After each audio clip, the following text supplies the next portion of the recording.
RS. Sudarshanam அவர்களின் கிளி பறந்ததோ? மனசு நிலை கொள்ளவில்லை.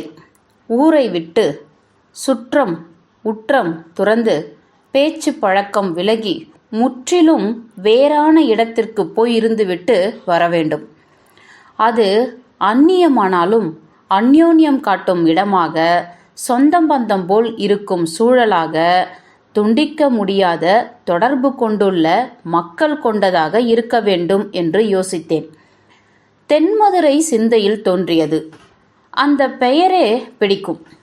பாண்டிய நாட்டு பழம்பெரும் பெருமை கொண்ட நகரம். கூடவே கோயில் கொண்டிருக்கும் மீனாட்சி தேவியிடம் பக்தி சிரத்தை உள்ளவன். நிறைய கேள்விப்பட்டிருக்கிறேன். படங்களில் பார்த்திருக்கிறேன். படித்தும் இருக்கிறேன். மதுரைக்கே பயணம் மேற்கொள்ள வேண்டும். சென்னையில் கல்லூரி மாணவனாக இருந்தபோது என்னுடன் படித்த ஒரு நண்பன் மதுரைவாசி. அவனுக்கு என்னுடன் தெலுங்கில் பேச வேண்டும் என்று ஆசை. தமிழ் கலந்த தெலுங்கில் பேசுவான். அதிலும் இனிமை இருந்தது. மற்ற தெலுங்குக்காரர்களுடன் பேச கூச்சப்படுவான். என்னிடம் பேசி பழகுவது என்று சங்கல்பம் செய்து கொண்டிருந்தான் போலிருக்கிறது. இனிய இயல்புகள் கொண்ட நண்பன் குருமூர்த்தி. கல்லூரியை விட்டு வடகோடி ஆந்திர கிராமத்திற்கு நான் திரும்பிய பிறகும் எங்களுக்குள் கடித தொடர்பு இருந்து வந்தது. 2 வருடங்களுக்கு பிறகு அவன் எங்கே எப்படி இருக்கிறான் என்பது தெரியவில்லை. மொழிவாரி மாநிலம் பிரிக்கப்பட்டதால் அந்நிய உணர்வு பரவியதுதான் நான் கண்ட பலன். சொந்தத்திற்கும் அந்நியத்திற்கும் மிக நுண்ணிய இழைகள் இணைப்பாக இருக்கும். இவைகளை அவரவர் வசதிக்கேற்ப சுயநலத்திற்காக தவிர்க்கலாம், சேர்க்கலாம். ஒருங்கிணைந்து குடும்பத்திலேயே இந்த நிலைமை வந்துவிட்டது. மாவட்டம், மாநிலம் என்று விரியும் பொழுது இதன் சிக்கல்களும் விரிவடைந்திருக்கும். மதுரை நண்பன் குருமூர்த்தியின் நினைவு வந்ததும் பிரிந்த இழை இணைந்தது போல் ஒட்டுறவு கூடியது. நட்புறவை விட இனிதான சேர்க்கை வேறென்ன இருக்க முடியும்? இப்படி மனம் போன போக்கில் பயணம் புறப்படுவதற்கு நோக்கம், விருப்பம் திருத்தல யாத்திரையோ, புண்ணியம் சம்பாதிப்பதோ இல்லை. இப்பொழுது என்னுள் குமரி எழும் ஆசை சொந்தம் பந்தம் சகலத்தையும் விட்டு விலகி பரஸ்பரம் எந்த உரிமையும் கொண்டாடாத முடியாத, அதே சமயம் பொதுவான மனிதநேய உணர்வு எழும் புதிய இடத்திற்கு, சூழ்நிலைக்கு போய் சில நாட்கள் தங்கியிருக்க வேண்டும். தெலுங்கு கூட பேச கேட்க வாய்ப்பு இருக்கக்கூடாது. தாய்மொழி கூட பந்த பிணைப்பை இறுக்கி மூச்சு திணற அடிக்கும். ஓரின உணர்வு வெறி ஆவேசம் போல சில சமயம் எழும்பும், ஆனால் நீடிக்காது. சகோதர பந்தமே ஒருங்கிணைக்க உத்தரவாதம் இல்லாத போது மற்றதெல்லாம் எவ்வளவு தூரத்திற்கு துணை வரும்? வரவே வராது. தென்மதுரை நோக்கி புறப்பட்டேன். என் வாழ்க்கையின் முதல் அத்தியாயம் 27 வருடங்கள் கல்லூரி படிப்புடன் நிறைந்தது. அடுத்த அத்தியாயம் இல்லற வாழ்க்கை, தொழில், வியாபாரம், சம்பாத்தியம், வியாபகம், விவகாரம், போட்டி, இறுக்கம், தளர்வு, மகிழ்வு. எத்தனை நிகழ்வுகள்! 2வது அத்தியாயம் தொடங்கி 20 வருடங்களாகிவிட்டன. 2 வருடங்களுக்கு முன்பு மனைவி காலமானாள். 4 சந்ததிகளையும் மாணவர் விடுதியில் சேர்த்து படிப்பு தொடர்கிறது. வீட்டில் தனிமை மனதளவில் அதிகம் தெரிகிறது. வயது வளர வளர வாழ்க்கையை பார்க்கும் நோக்கம் மாறுகிறது. இந்த தனிமையை என்னால் கசடர புரிந்து கொள்ள முடியவில்லை. நான் பெரும்போது வியாபாரத்திலேயே செலவிட்டு விட்டேன். மற்ற பொது பணியிலையும் மூழ்கியிருப்பது காரணமாக இருக்கலாம். ஓய்வு இல்லாத வேலை தொடர். அப்படியும் சில சமயம் மனசு திசை மாறுகிறது, தடமாறி பறக்கிறது, சலித்தும் திரும்புகிறது. மாறுதலுக்காக நண்பர்களுடன் நடன நிகழ்ச்சிக்கு போவேன். 1 மணி நேரம் உட்கார்ந்திருந்தாலே அதிகம். இருப்பு கொள்ளாது. நிராசை, அலுப்பும் திகட்டி போகும். ஒரு சமயம் நண்பர்களுடன் கிளப்பில் சீட்டாடி கொண்டிருந்தேன். 1 மணி நேரமானதும் சலிப்பு ஏற்பட்டு விட்டது. ஆட்டத்தை விட்டு எழுந்தேன். நான் ஜெயித்து கொண்டே இருந்ததால் நண்பர்களுக்கு ஆட்சேபம் இல்லை. தோற்று விலகினேன் என்கிற தாழ்வு உணர்வு எனக்கும் இல்லை. குளியலறைக்கு சென்று முகம் கழுவிக்கொண்டு வந்தேன்.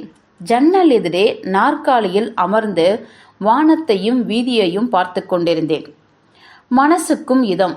இந்த மனதை பெரும்பாலும் வசப்படுத்தினாலும் மனதிற்குள் வசப்பட வேண்டிய கட்டாயமும் ஏற்படுவதுண்டு. அசல் குரங்கு. இந்த கட்டாயத்தில்தான் சொந்த பந்தங்களை விட்டு புதிய இடத்திற்கு பரதேசியாக புறப்பட்டிருக்கிறேன். துறவியாக அல்ல. சந்நியாசம் எனக்கு இயலாது. குழந்தைகளிடம் அளப்பரிய பாசம், வியாபாரத்தில் தீவிர நாட்டம், வருங்கால ஆசைகளும் நம்பிக்கைகளும் ஏராளம். மூச்சு முட்டும் வரைக்கும் முழுகியிருந்தது. எழும்பி சுவாசித்து பிறகு முழுகியிருந்தது. பின் மேலெழுந்தது. இதே வாழ்க்கை. நான் மதுரைக்கு புறப்படுவது தெரிந்தால் நண்பர்கள் சிலர் கூடவே வருவதாக ஒட்டிக்கொள்வார்கள். நெருக்கமானவர்களிடம் ராமேஸ்வரம் போய் மனைவிக்கு திதி தவசம் செய்துவிட்டு வருகிறேன், அப்படியே அவளுடைய சாம்பலையும் கடலில் கரைத்துவிட்டு வருகிறேன், 2 வருடமாய் காத்திருக்கிற கடமை என்று சொல்லி வந்தேன். அப்படியானால் மூத்த மகனையும் கூட அழைத்து போ, அவன் கையாலும் பிண்டம் போட்டுவிட்டு வரட்டும். அவனுக்கு லீவு கிடைக்காது. லீவு கிடைக்கிற போது எனக்கு ஒழியாது. அவன் பெரியவனானதும் போய் செய்து கொள்ளட்டும். என் கடமையை நான் தீர்த்துகிறேன். பேச்சு வளர்க்க விரும்பாமல் விலகிவிட்டேன். ரயில் புறப்பட்ட பிறகுதான் எனக்கு தோன்றியது, இது என்ன பித்துக்குளித்தனம், மனம் போன போக்கு. காரணகாரியம் இல்லாமல் எவனாவது இப்படி விட்டேத்தியாக கிளம்புவானா? மதுரையில் என்ன செய்வது? நல்லது, மீனாட்சி அம்மனை தரிசிக்கலாம். திவ்ய சௌந்தரியம். நேரில் பேசுவது போல இருக்குமாம். தரிசித்துக் கொண்டே இருக்கலாம். கோயிலுக்கு தினமும் போய் வர வேண்டும். உத்தமமான சிற்பங்களின் பேரழகை பார்த்து கொண்டே இருக்க வேண்டும். கூடவே தெலுங்கு நாட்டு ராஜா திருமலை நாயக்கர் ஆட்சி புரிந்த நகரம், அவருடைய மகாலையும் பார்க்கலாம். அங்கு என்னை தெலுங்கு பேசவனாக காட்டிக்கொள்ளவே கூடாது. எவனாவது ஆந்திராக்காரன் உறவு கொண்டாட ஒட்டி கொள்ளுவான். பிறகு ஸ்ரீகாகுளத்தில் இருக்கிற மாதிரி ஆகிவிடும். பழக்கப்பட்ட பாஷை, ஆசாமி உறவு எதுவும் வேண்டாம். எல்லாவற்றையும் மறந்து சுயேச்சையாய் சுற்றி திரிய வேண்டும். ஒருவேளை பழைய கல்லூரி தோழன் குருமூர்த்தியை சந்தித்தால் அவனை எங்கு தேடுவது? விலாசமும் தெரியாது. அதுக்காகவா இந்த பயணம்? எதிர்பாரா சந்திப்பாக எதிர்பட்டால் சரி, தள்ளுவதும் கொல்லுவதும் நம் இஷ்டம். ரயில் நிலையங்களில் இறங்கி உலாத்தி விட்டு வருவது சுவாரஸ்யமாக இருந்தது. ஏறுபவர் இறங்குபவர்களை பார்ப்பதிலும் பொழுதுபோக்கு சுகம் இருந்தது.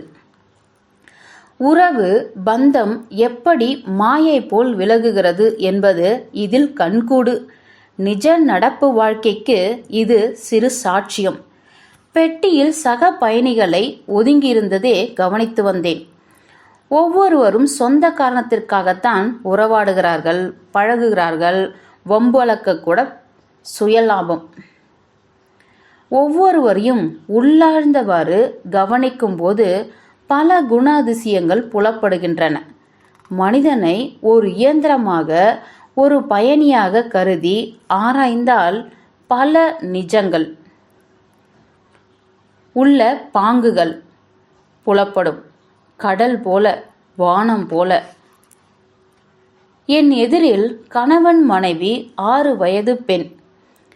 வெளிப்பார்வைக்கே தம்பதிகள் என்பது புரிகிறது. இருந்தாலும் இவர்களுடைய உள்போக்கை, இயல்பு மாறாட்டத்தை ஊடுருவி காண முயன்று கொண்டிருந்தேன். கணவன் பக்கத்தில் இருக்கும் வரையில் மனைவி அடக்கமாக அதிகம் பேசாமல் இருந்தவள், அவன் டாய்லெட் அறைக்கு போனதும் மாறிய நிலையை கண்டேன். என்னை ஆவலுடன் பார்த்தாள். பலகாலம் பழகியவளைப் போல விவரம் விசாரித்தாள். கூச்சமோ பாசாங்கோ துளியும் இல்லை. வினோதமான கலகலப்பு, துணிச்சல், தகவல் அறியும் ஆர்வம். மகளிடம் உரக்க பேசினாள். கணவன் திரும்பி வந்ததும் பழைய அடக்கம், ஒடுக்கம், கூச்சம். கணவனின் அருகாமை மனைவிமார்களின் சுபாவத்தை மாற்றுகிறது. செயற்கை போக்கை கையாள வைக்கிறது. சுதந்திரத்தை அடக்கிவிடுகிறது. இவளிடம் இயல்பாக உள்ள கலகலப்பை, மேலாண்மையை கணவன் ரசிக்க கொடுத்து வைக்கவில்லை. அவனுக்கு இது அறியப்படாமலேயே போயிருக்கும். என்ன ஒரு பரிதாபம்! மனிதருக்குள் தொடரும் உறவுகளில்தான் எத்தனை நிஜங்கள், நிழல்கள்! கணவன், மனைவி, தந்தை, மகன், அண்ணன், தம்பி, அக்காள், தங்கை என்ற உறவுகளில் மட்டுமல்ல, தனி மனிதன் கூட ஆளுக்கு ஆள் வித்தியாசப்படுகிறான். ராமாராவ் என்னும் என் நண்பன் இனிய இயல்பும் அடக்கமும் மேம்போக்கும் பொறாமையும் உள்ளவனாகத்தான் எனக்கு தெரிகிறான். ஆனால் இன்னொருவரிடம் அற்பனாக, வஞ்சகனாக, வேடதாரியாக அவப்பெயர் எடுத்திருக்கிறான். உறவுகளில், தொடர்புகளில் இந்த முரண்பாடு ஏன்? என் சிந்தனைக்கு தங்குதடை இல்லை. மனதில் எழும் கேள்விகளுக்கு நான் பதில்களை எதிர்பார்ப்பதும் இல்லை. தூங்கி எழுந்ததும் விடியற்காலையில் மதுரையில் இறங்கினேன்.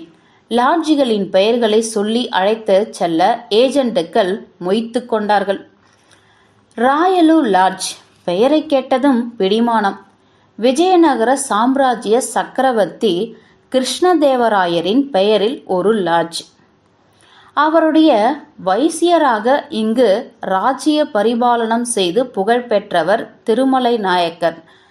ஆந்திர தேசத்திலிருந்து பெருமளவில் பிரமுகர்களும் சாமானியர்களும் வந்து குடியேறிய காலம் அது. குடிமக்களுடன் கலந்து மன்னனின் மைந்தர்களாகிவிட்டவர்களின் சந்ததிகள் பல்கி பெருகியிருப்பார்கள். புதிய இடமானாலும் சொந்த இடம் போல் அபிமானம் ஏற்படுகிறது. ஹோட்டல் அறையிலிருந்து ஜன்னல் வழியாக மீனாட்சி தேவியின் கோபுரமும் விமான கலசமும் தரிசனமாயிற்று. சாயந்தரம் கோயிலுக்கு போக வேண்டும். குளித்து சிற்றுண்டி முடித்துக்கொண்டு திருமலை நாயக்கர் மகாலை பார்க்க போனேன். என் கற்பனைக்கு புறம்பாக கம்பீரம் இழந்து காட்சியளித்தது. மன்னர் திருமலை நாயக்கரின் அடையாளம் எதுவும் இல்லை. அரசாங்க அலுவலகங்களின் ஆக்கிரமிப்பு, சந்தை, கடை, சந்தடி, சுற்றுலா பயணிகளின் அவசர விஜயம் மகாலின் கவர்ச்சியை பாதித்தன. மேலே ஏறி பார்த்தேன். மதுரை மாநகர் முழுவதும் தெரிந்தது. கடந்த கால சிறப்பு ஏதும் தென்படவில்லை. முன்னாள் ராஜதானிகளின் நிலைமை இப்படித்தான் சீர்குலைந்திருக்குமோ? இதை பார்க்கவா ஸ்ரீகாகுளத்தில் இருந்து இங்கே வந்திருக்கிறாய்? ஏளனமாக கேட்பது போல் இருந்தது மாஜி அரச மாளிகை. லாட்ஜுக்கு திரும்பினேன். சாப்பிட்டு விட்டு படுத்தவன் பிற்பகல்தான் கண் விழித்தேன்.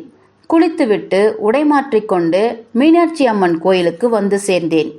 எதிரே வரிசையாக கடைகள். ஒன்றில் தேங்காய், பழம், குங்குமம், ஊதுவத்தி, சூடம் சமேதமாக அர்ச்சனை தட்டை வாங்கி கொண்டு கோயிலுக்குள் சென்றேன். இனிய நாதசுவர இசை நெஞ்சை அள்ளியது. வெள்ளைக்கார தம்பதிகள் சிற்பங்களை பார்த்து பிரமித்து நின்றார்கள். 16 வயதுக்குள் இருக்கும் மாணவன் போன்ற கைடு அவர்களுக்கு அழகாக ஆங்கிலத்தில் விளக்கிக் கொண்டிருந்தான். புஷ்கரணியின் எதிரில் சிறிது நேரம் நின்று அதன் அழகை ரசித்தேன். பிறகு சன்னதிக்குள் நுழைந்தேன். நுழைவாசலில் இந்துக்கள் மட்டும் உள்ளே செல்லலாம் என்று அறிவிப்பு. வெள்ளைக்கார தம்பதிகள் வாசல் படிக்கு எதிரே நின்றுதான் தரிசனம் செய்து கொள்ள வேண்டும். நல்ல காலம். இதை பற்றி என் மனம் விமர்சன வீச்சில் இறங்கவில்லை. உள்ளேயும் கர்ப்பகிரகத்தை ஒட்டிய வாசலுக்குள் வெளியேதான் நிற்க வேண்டும். அதையும் கடந்து அருகில் போக விசேஷ அனுமதி சீட்டு வாங்க வேண்டும். உடம்பில் சட்டை, மறைப்பு ஏதும் கூடாது. இடுப்பில் வேட்டி அவசியம். பெண்களுக்கு இந்த விதி கிடையாது. நான் வேட்டி துண்டு கொண்டு வராததால் வெளிப்பக்கம் நின்று தரிசித்தேன். திருசந்நிதியில் அர்ச்சனை நடந்து கொண்டிருந்தது. ஆண்கள் ஒரு பக்கம், பெண்கள் ஒரு பக்கம். பக்தர்களின் பக்தி பரவசம், பிரார்த்தனை குரல்கள், தழுதழுத்த வேண்டுதல்கள். அதிசய பிரபஞ்சத்தை பார்ப்பது போல இருந்தது. ஒவ்வொருவருக்கும் தனித்தனி ஏக்கங்கள், தாக்கங்கள். வயோதிகர்கள், வாலிபர்கள், மூதாட்டிகள், நடுப்பிராயம், இளம் பெண்கள், வேடிக்கை பார்க்க வந்த சிறார்கள், இளவட்டங்கள். ஒவ்வொருவருக்குள்ளும் எத்தனை எத்தனை ஏக்கங்கள், தாகங்கள், தேவைகள், முறையீடுகள், விருப்பங்கள். செல்வந்தர்களுக்கும் அதிகார வர்க்கத்துக்கும் பிரமுகர்களுக்கும் புடைசூழ வந்திருக்கிறார்கள். உலக நாயகியின் சன்னதியிலையும் விழாமேடை போன்ற காட்சிகள். மேல் இடை கீழ் மட்டங்கள். இதோ ஓர் ஆந்திர பிரதேச பக்தர் குழாம். பக்கத்தில் கேரளத்திலிருந்து வந்தவர்கள். வட இந்திய பக்தர்களும் குறைவில்லை. இதேபோல் நம் பாரத தேசத்தின் ஒவ்வொரு பகுதியும் இணைந்து இணங்கி இசைப்பட வாழ்ந்தால் எவ்வளவு மேன்மை!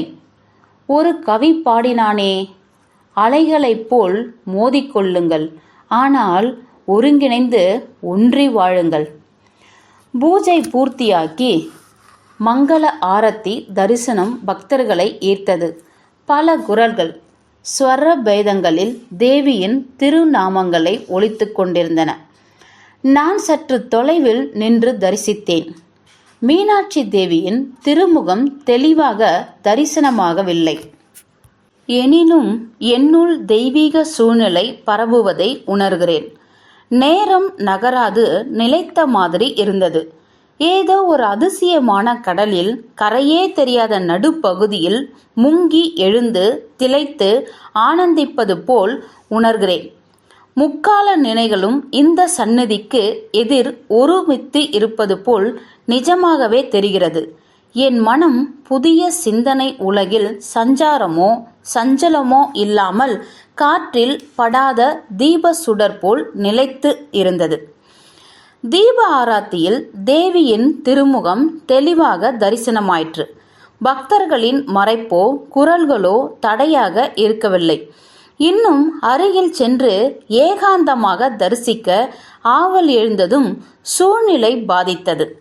திரும்பிவிட்டேன்.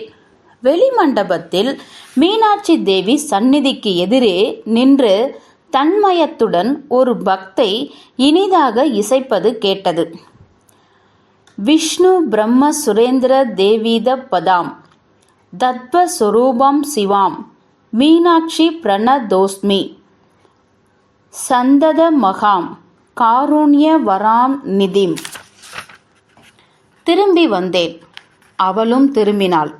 யுவதி, பிரமிக்க வைக்கிற மனித இனத்தில் கண்டிராத அதிசய சௌந்தரியம் அவள் முகத்தில் பொலிவதைக் கண்டேன். மீனாட்சி அம்மனின் அருள் ஒளி வீசுவதும் போலவும் தோன்றியது என் மனப்பரவசமோ. கூட்டத்தில் இடித்து மோதி தரிசனம் செய்ய இவளுக்கும் இஷ்டமில்லை போலும். திரும்பிய அவளை ஆர்வத்தோடு பார்த்தேன், தரிசித்தேன். அவளும் என்னை ஊடுருவி பார்த்தாள். பார்வைகளுக்கு இவ்வளவு வசீகரம், ஒட்டுறவு, பிணைப்பு இருப்பதை முதல் முறையாக உணர்கிறேன். நான் கோபுர வாசலை நோக்கி நடந்தேன். என் பின்னால் அவள். என்னை கடந்து சென்றிருக்கலாம். என்னைப் போலவே மெல்ல நடப்பானேன். அர்ச்சனை பொருட்கள் வாங்கிய கடையில் தட்டை கொடுத்துவிட்டு திரும்பினேன். அவள் என்னை பார்த்தாள். அருள் கடாட்சம் என்பது இதுதானோ?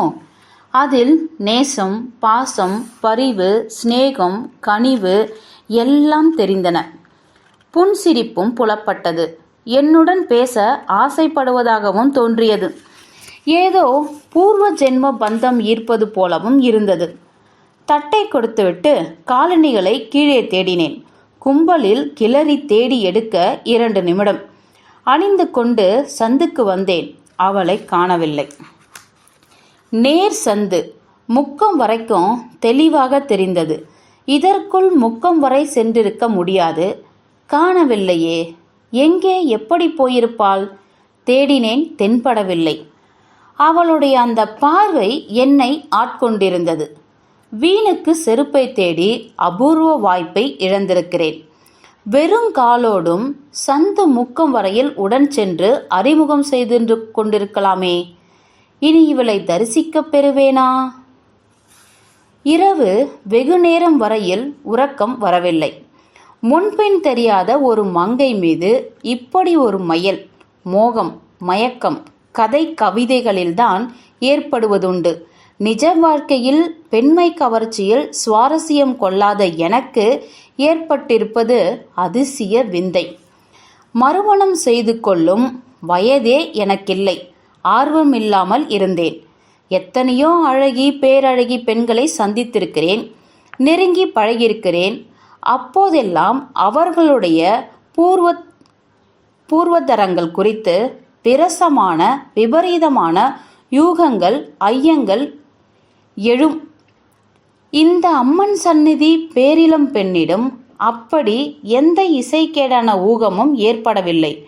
மதிப்பும் மரியாதையும் தொடர்ந்து பேசும் நேசமும் பாசமும் ஏற்படுகிறதே. ஏன், எப்படி? காலையில் குளித்துவிட்டு நெற்றிக்கு அணிந்து வேட்டியும் பட்டு சால்வையுமாக மீனாட்சி தேவியை தரிசிக்கச் சென்றேன். காலை பூஜை சிறப்பாக நடந்து கொண்டிருந்தது. அப்பொழுதும் நல்ல கூட்டம். சால்வையை இடுப்பில் சுற்றி கொண்டு கருவறை அருகில் தரிசனம் செய்ய சிறப்பு டிக்கெட் வாங்கியிருந்தேன். மீனாட்சி தேவியை அருகில் நின்று தரிசிக்கும் பேறு கிட்டியது. குருக்கள் தெளிவாக நாமாக்களை உச்சரித்து அர்ச்சித்து கொண்டிருந்தனர். வெளியே பக்தர்கள் பாடல்களும் ஸ்லோகங்களும் இசைத்து கொண்டிருந்தார்கள். இதுவரையில் நான் காணாத லைப்பு. நான் தீவிர பக்தன் இல்லை, நாத்திகனும் இல்லை. எனக்கே இதெல்லாம் புதுமையாக இருந்தன. இதைத்தான் பரிபக்குவம் என்கிறார்களோ? மனசு ஆனந்த பரவசத்தில் மூழ்கியிருந்தது. இவர்களுடன் சேர்ந்து இசைக்க ஆசைப்படுகிறேன். ஒரு வரி கூட எனக்கு தெரியாது. ஒரு குரல் தனித்து கணீரென்று ஒலித்தது. பாடல் வரிக்கு இறுதியில் போற்றி போற்றி என்ற வரிசையாக ஒலித்தது. என் மனதில் பதிந்தது, அம்மையே போற்றி. ஒரு முதியவர் கம்பீரமாக துதித்தார். எனக்கு வந்தே மாதரம் என்னும் தேசிய கோஷம் நினைவில் ரிங்கரித்தது. காலையில் அரை மணி நேரம்தான் தரிசனமாம். இதற்கு இவ்வளவு கூட்டம். பக்கத்து வீதிகளில் வசிப்பவர்கள்தான் அதிகம். ஆச்சரியமாக இருந்தது. கோயிலுக்கு அருகில் இருப்பவர்கள் இப்படி தவறாமல் காலை பூஜை தரிசனத்திற்கு வருவது எனக்கு அதிசயம்தான். எங்கள் பக்கத்தில் இதை காண முடியவில்லை. இவர்கள் தேவி மீனாட்சி தமக்கே உரியவள் என்று சொந்தம் கொண்டாடுகிறார்களோ? என் போன்ற வெளியூருக்காரர்களுக்கு முன்னால் இடம் கிடைப்பதில்லை. இவர்களுக்கு நேரம், இடம், தருணம் தெரிந்திருக்கிறது. நேற்று பார்த்த பெண்மணியை கண்கள் தேடின, தென்படவில்லை. வெளியே வந்து கடைவீதியில் பராக்கு பார்த்து கொண்டு நடந்தேன். மூக்கு கண்ணாடிக்கு பிரேம் மாற்ற வேண்டியிருந்தது. எதிர்பட்ட கடைக்குள் சென்றேன். கடைக்காரர் நிறைய பிரேம்களை பரப்பி வைத்திருந்தார். ஒரு பெண் பார்த்து கொண்டிருந்தாள். நான் பின்பக்கம் உட்கார்ந்தேன். அவள் திரும்பி பார்த்தாள். திகைத்து போனேன். நேற்று பார்த்த அதே திவ்ய சுந்தரி. அவளுக்கு வியப்பு ஏற்படவில்லை. இயல்பாக புன்னகைத்தாள். இரு பிரேம்களையும் தேர்ந்தெடுத்து அவைகளில் ஒன்றை நிர்ணயிக்க கடைக்காரரிடம் யோசனை கேட்டுக்கொண்டிருந்தாள்.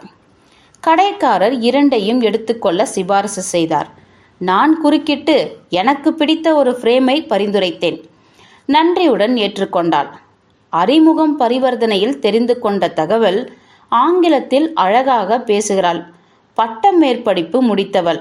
கல்லூரியில் விரிவுரையாளர். இந்திய வேதாந்த சாத்திரத்தில் தனி ஈடுபாடு. சமஸ்கிருதத்திலும் புலமை பெற்றவள். இந்த பிரேமில் கண்ணாடியை பொருத்தி இப்பொழுதே கொடுக்க முடியுமா? தலைவலி உபத்திரவம். இதை போட்டுக்கொண்டால்தான் விடிவு. குறைந்தது 2 மணி நேரம் ஆகும் அம்மா. இதை செய்கிற ஆள் இன்னும் வரவில்லை. வந்ததும் போடச் சொல்கிறேன். சரி, 1 மணி நேரத்துக்குள் கொடுத்தால் உதவியாக இருக்கும். இல்லாவிட்டால் காலேஜ் போக முடியாது. அவள் புறப்பட எழுந்தாள். நான் அவசரமாக எனக்கு ஏற்ற ஒரு பிரேமை தேர்ந்தெடுத்து இதில் கண்ணாடிகளை மாற்றிக் கொடுங்கள், மதியம் வந்து வாங்கிக் கொள்கிறேன் என்று சொல்லிவிட்டு அந்த பெண்ணை தொடர்ந்தேன். அவள் ஒரு கடையில் நுழைந்து 2 பென்சில்கள் வாங்கினாள். நானும் சென்று பிளேடு பாக்கெட் வாங்கி கொண்டேன். இருவரும் தெருவிற்கு வந்தோம். நீங்கள் இந்த ஊர்க்காரர் இல்லை போலிருக்கிறதே என்று கேட்டாள் ஆங்கிலத்தில். ஆமாம், ஆந்திரா. இப்பொழுது ஸ்ரீகாகுளம் வாசம். இங்கு ஏதாவது வேலை வியாபாரம்? எதுவும் இல்லை. தனியாக சுற்றி அலைய ஆசைப்பட்டேன். இங்கு வந்து சேர்ந்தேன் தன்னந்தனியாக. என்னை ஏன் பின்தொடரணும்? நேற்று உங்களை கோயிலில் மீனாட்சி தேவி சந்நிதிக்கு வெளியில் பார்த்தேன். அதுக்காக உங்களை பார்க்கணும், பேசணும். பேசாமல் நடந்தாள். நீங்க காலேஜில் லெக்சரா? பதில் இல்லை. மன்னிக்கணும், உங்களுக்கு ஆட்சேபனை இல்லைன்னா இங்கே என்னோட ஒரு காஃபி குடிச்சிட்டு போங்களேன். எதிரே இருந்த அழகான ஓட்டலை காண்பித்தேன். என்னுடன் வந்தாள். எனக்கு மனநிறைவு, உற்சாகம். எதிரே அமர்ந்திருந்தோம். ஏதும் பேசவில்லை. அவள் சிந்தனையில் ஆழ்ந்திருப்பது தெரிகிறது. அவளுடைய தீவிர மௌனத்திற்கு எதிரே என்னை தாழ்வாக நினைக்க வேண்டியிருந்தது. இப்படியே காஃபி குடித்துவிட்டு எழுந்து போய்விடுவாள். நானும் திரும்பிவிட வேண்டும். இனி பின் செல்வது அநாகரிகம். என்ன பேசுவது? அவளுடைய ஆழ்ந்த அமைதி என்னை அல்லோலப்படுத்தியது. இவளுடைய ஒவ்வொரு நிலையும் காட்சியும் பல அதிசயங்கள் கொண்டிருக்கிறதே. இப்படி ஓர் அபூர்வ மனுஷி. எனக்கு 40 வயது. பிற பெண்களிடம் தாராளமாக இயல்பாக பழகியவன். கூசி குறுகும் பெண்மை கவர்ச்சி ரகத்தில் சேர்க்க முடியாது. இவளுடைய கவர்ச்சியில் விவரிக்க இயலாத வர்ணைக்கு அடங்காத கம்பீரம், புனித வசீகரம். என் மனைவி காலமான பின் எந்த பெண்ணையை பற்றியும் நான் சிந்தித்ததே இல்லை. ஆதரவு துணைக்கும் ஏங்கியதில்லை. பௌதீக லௌகீக அபேட்சை எதுவுமே இல்லை. எவளிடமும் எதிர்பார்த்தவனும் இல்லை நான். இப்பொழுது இவளிடம் ஏற்பட்டிருப்பது ஆழ்ந்த பரிசுத்த ஈடுபாடு. விளங்க வைக்க தெரியவில்லை. காலேஜில் என்ன சப்ஜெக்ட் எடுக்கிறீர்கள்? ஃபிலாசபி. உங்கள் சொந்த ஃபிலாசபி எதுவாக இருக்கும்? பௌதிகவாதம், மாயாவாதம், துவைதம், நாத்திகம், நிலைப்பாடுவாதம், பிரத்யட்சவாதம்? புன்முறுவலுடன் அத்வைத்தம் என்றாள். நானும் பிலாசபி கிராஜுவேட். 20 வருஷங்களுக்கு முன்பு பட்டம் வாங்கியதோட சரி. பிறகு அதை பற்றி யோசிக்கவே இல்லை. எந்த தத்துவ சிந்தனையிலும் சித்தாந்தத்திலும் வேதாந்தத்திலும் நம்பிக்கை இல்லை. நீங்கள் நம்பிக்கை ஊட்ட முடியுமா? பதில் இல்லை. காஃபியை குடித்துவிட்டு எழுந்தாள். இருவரும் வெளியே வந்தோம். தேங்க்ஸ். எதிரே வந்த ரிக்ஷாவை நிறுத்தி ஏறிக்கொண்டாள். புறப்பட்டாள். உங்கள் பெயர்? மீனாட்சி. ரிக்ஷா விரைந்தது. மனமும் உடலும் லேசாகி தென்றலில் மிதப்பது போல் இருந்தது. ஹோட்டலுக்கு வந்து சேர்ந்தேன். உணவை முடித்து கொண்டு கண்மூடி படுத்தவன் பிற்பகல் எழுந்தேன். மாலையில் பக்தனுக்குரிய சீருடையில் வேட்டி துண்டு கோயிலுக்கு வந்து சேர்ந்தேன். விசேஷ தரிசனம் பெற சீட்டு வாங்கிக் கொண்டு சன்னதிக்குள் சென்றேன். கூட்டமில்லை. தரிசனம் நன்றாக கிடைத்தது. அம்மனுக்கு அருகில் நின்று தரிசித்தேன். ஆரத்தி எடுக்கும்போது தேவியின் திருமுகம் தெளிவாக காட்சியளித்தது. ஆஹா, என்ன அற்புதமான சௌந்தரியம்! மீனாட்சி தேவியின் சர்வ அலங்கார சோபை ஒப்பிற்றது. நான் வேறெங்கும் எந்த தேவி சந்நிதியிலும் இப்படி ஒரு திவ்ய லாவணியத்தை கண்டதில்லை. கண்களில் ஆனந்த கண்ணீர் மல்கியது. அம்மையின் திருக்கரத்திலிருந்து கிளி எந்த கணத்திலும் பறந்து போக காத்திருந்தது. பேரழகிற்கு எடுத்துக்காட்டு இந்த திவ்ய திருமேனி. பரவச நிலையில் மூழ்கிவிட்டேன். யாரோ உலுக்கி வெளியேற சொன்னதும் சுயநினைவு வந்தது. சன்னதியை விட்டு வந்து புஷ்கரணி படிக்கட்டில் உட்கார்ந்து கொண்டேன். மனம் மீனாட்சி தேவியின் திவ்ய மங்கள சொரூபத்திலேயே லயித்திருந்தது. இனிய குரல் இசைப்பது கானமிருதமாக ஒலித்தது. நாத பிரம்மமயம் பரத்பரத்தாரம் நானர்த்த தத்வமிகாம் மீனாட்சி பர்ணதோஸ்மி சந்ததம் ஹகாம் காருண்ய வராம் நிதிம். சுற்றுப்புறத்தை பார்த்தேன்.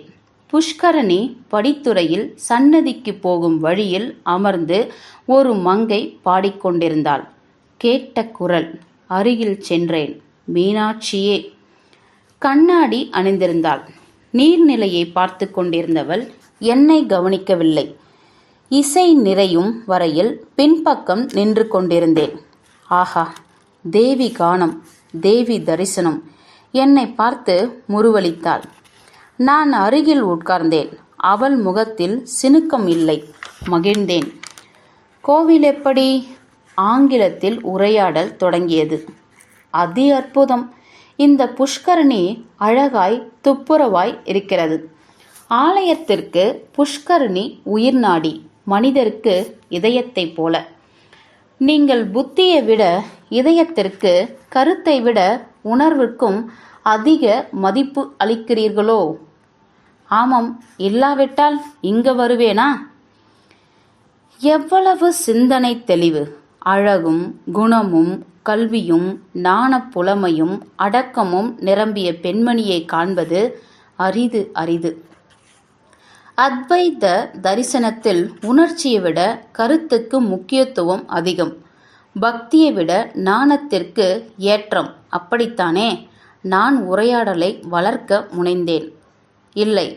மீனாட்சி தேவி எப்படி? எந்த மீனாட்சி? நமட்டு சிரிப்பை காட்டாமல் கேட்டேன். 2 பேரும் ஒன்றுதான். எதை பற்றி சொன்னாலும் சரிதான். தன்னம்பிக்கையும் சுய கௌரவமும் கர்வமும் நிரம்பிய பதிலை கேட்டு அசந்து போனேன். உடனே அகம் மகிழ்ந்து பூரித்தேன். இதுதான் அத்வைத்த தத்துவமோ? என்ன யோசனை? உருவில்லா தன்மை கொண்ட கருத்தும் கருத்தில்லாத உருவும் இருப்பது தெரியாதா? பெயர் உருவோடு சேர்ந்திருப்பது. பெயர் உருவம் இரண்டிலிருந்தும் பெறப்படும் தத்துவ கருத்துதான் பிரார்த்தனம். ஆகையினாலேயே மீனாட்சி ஒன்றுதான், இரண்டல்ல. எனக்கு புரியவில்லை. கலங்கினேன். அதெப்படி? அங்கே பிரதிமை, விக்கிரகம், பிராண இயக்கம் இல்லாதது. இங்கே உயிரும் உருவும் மனமும் இதயமும் மூளையும் கொண்ட பௌதீக மேனி மனோகர ஜீவித ரூபத்தில் இயங்குகிறது. இரண்டும் ஒன்றாக முடியுமா? எந்நோக்கில் பூஜ மூர்த்தியை விட ஜீவனுள்ள மானுட பிறவிதான் சிறந்தது, உகந்தது. இது பிரம்மை, மாயை, மயக்கம், அஞ்ஞானம். இவை இரண்டல்ல, ஒன்றேதான். பிரதானம், முக்கியம், சிறப்பு, உகப்பு இல்லாததுதான் சமநோக்கு. அழகு, அழகின்மை இரண்டையும் சமமாக கருத வேண்டும். சிருஷ்டியின் மாயைக்கு வசமாகலாகாது.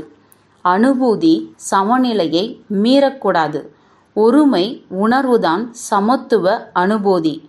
வெளிக்கவர்ச்சி மயக்கத்திற்கு இரையாகாது. என் பதிலை எதிர்பார்க்காமல் உபதேசித்து கொண்டே இருந்தாள் மீனாட்சி. பெயர் உருவம் சார்ந்த கருத்துக்கள், தன்மைகள், விளைவுகள் ஒரே தத்துவத்திற்குள் அடங்குபவை. இந்த தத்துவம்தான் சத்தியம். மாறுபாடுகள் மாயை, மயக்கம்.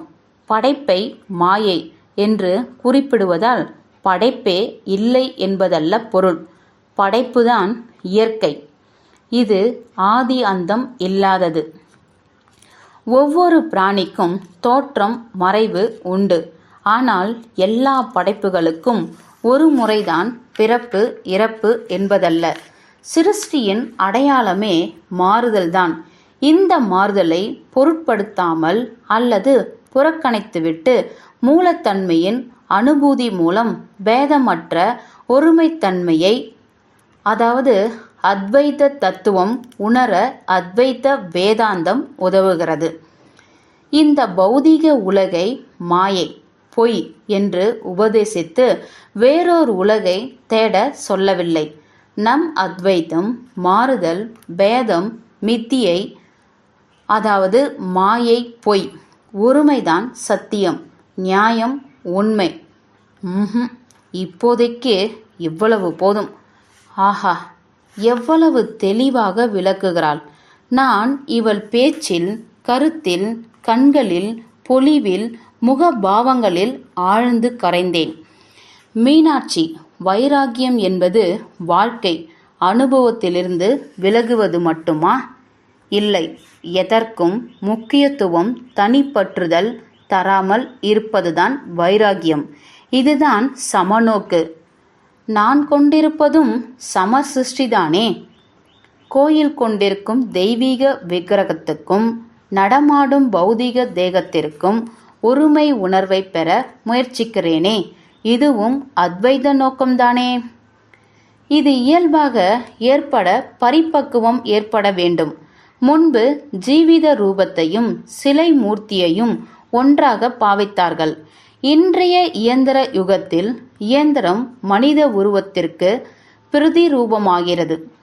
தேச தலைவர்கள், அரசியல் தலைவர்கள், சமுதாய தொண்டர்களின் உருவச் சிலைகள் வைப்பதற்கு எந்த காரணம், பாவனை, உணர்வு உதவுகின்றனவோ அவைதான் ஆலய மூர்த்திகளுக்கும். உங்கள் ஸ்ரீகாகுளமும் எங்கள் மதுரையும் ஒரு நிலையில் நம் ஊர்களாகி விடுவதில்லையா? அதுதான் அத்வைத நிலை. அதனால்தானே நீங்கள் இங்கு வந்திருக்கிறீர்கள். நான் பிரமித்து போனேன் இந்த இளம் பெண்ணின் மெய்ஞான திறனை கண்டு. உங்களை சந்திக்கவே நான் இங்கு அழைத்து வரப்பட்டிருக்கிறேன். இருக்கலாம், முகத்தில் எந்த மாறுதலும் இல்லை.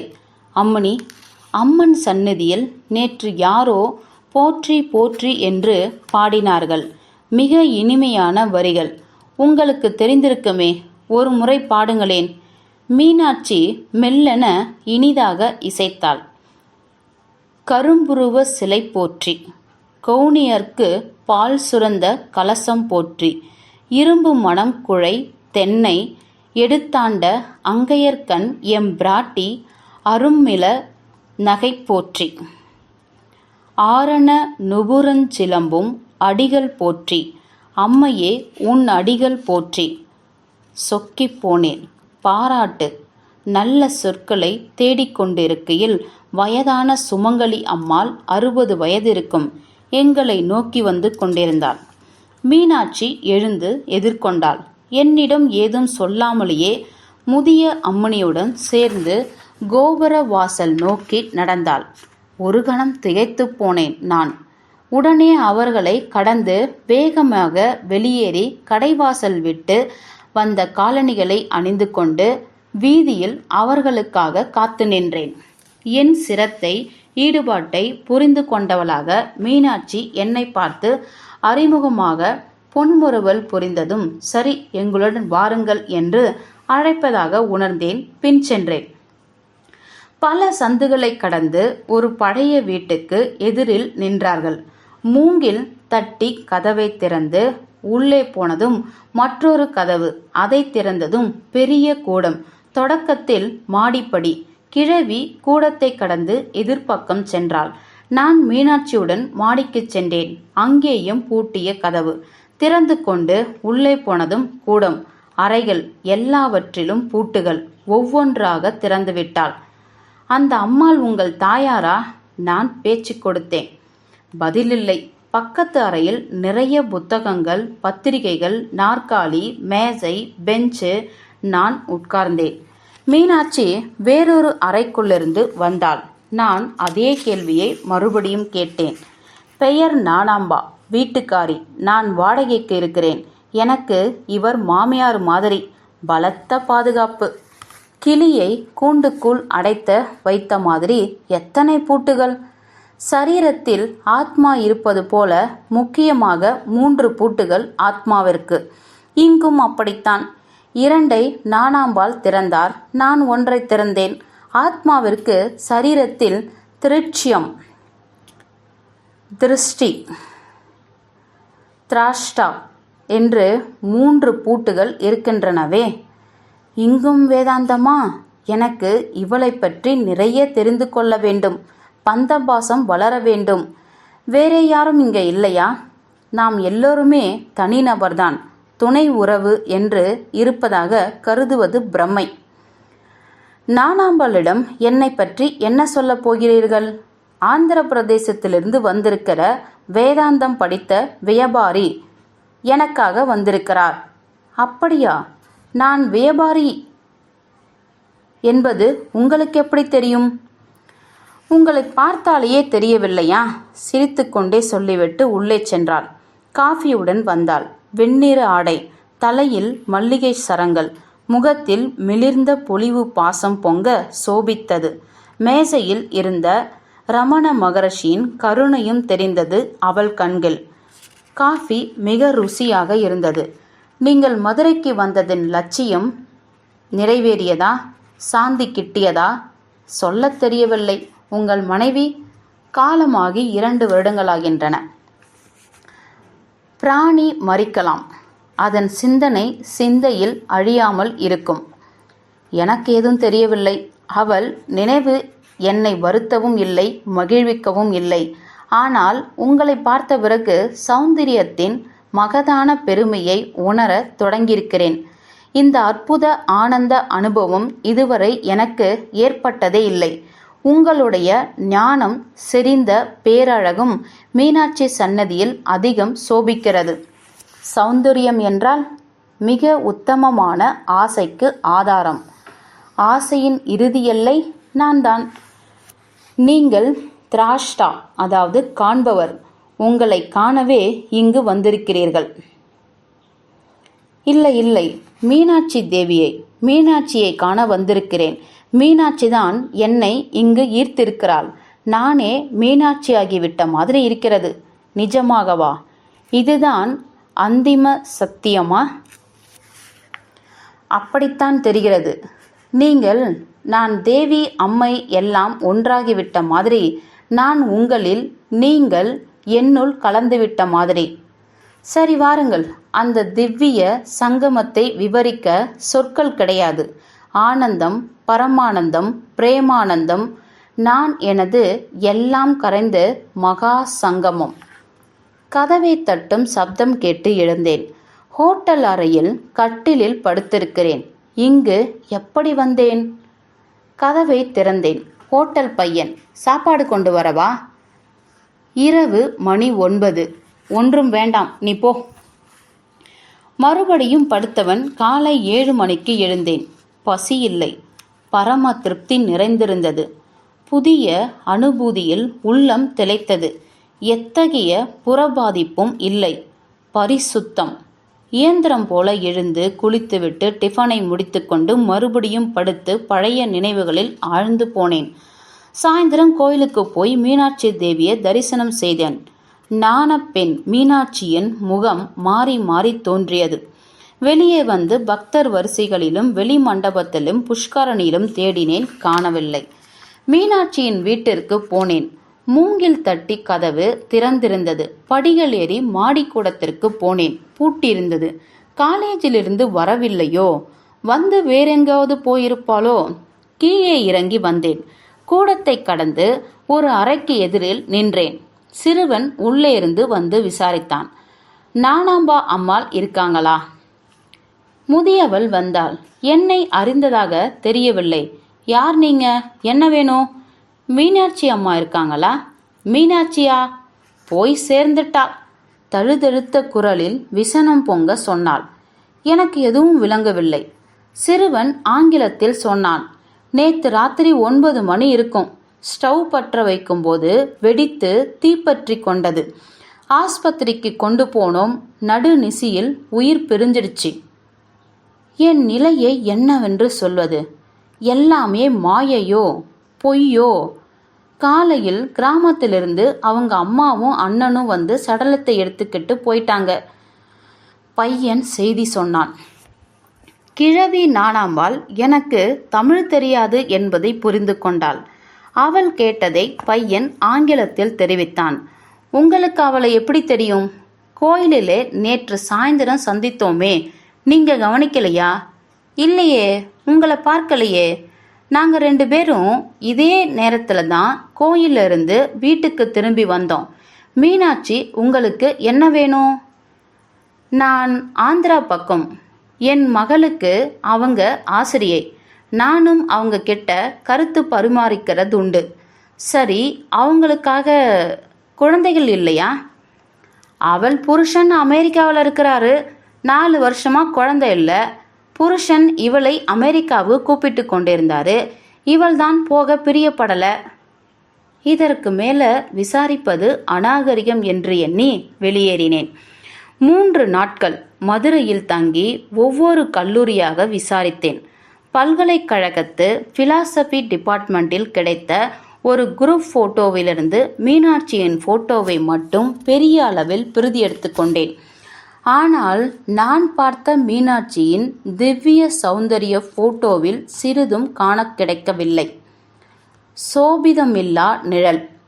ஊர் திரும்புவதற்கு முன் மீனாட்சி தேவியை தரிசிக்கச் சென்றேன். வழக்கம் போல சந்நிதியில் பக்தர்களின் கூட்டம். கருவறைக்கு அருகில் நின்று தரிசித்தேன். சர்வ அலங்கார பூஷிதையாக மந்தகாசத்துடன் ஆனந்த அனுபூதியில் சோபித்தாள். அம்மையின் திருக்கரத்திலிருந்து கிளி பறந்து போய்விட்டதோ? இதற்குத்தான் என்னை இந்த மதுரை மாநகருக்கு அழைத்தாயோ மீனாட்சி? மீனாட்சியின் மந்தகாசத்து சிரிப்பு என் கண்ணருகில் தன்னிலவு போல் வியாபித்திருந்தது. முற்றும்.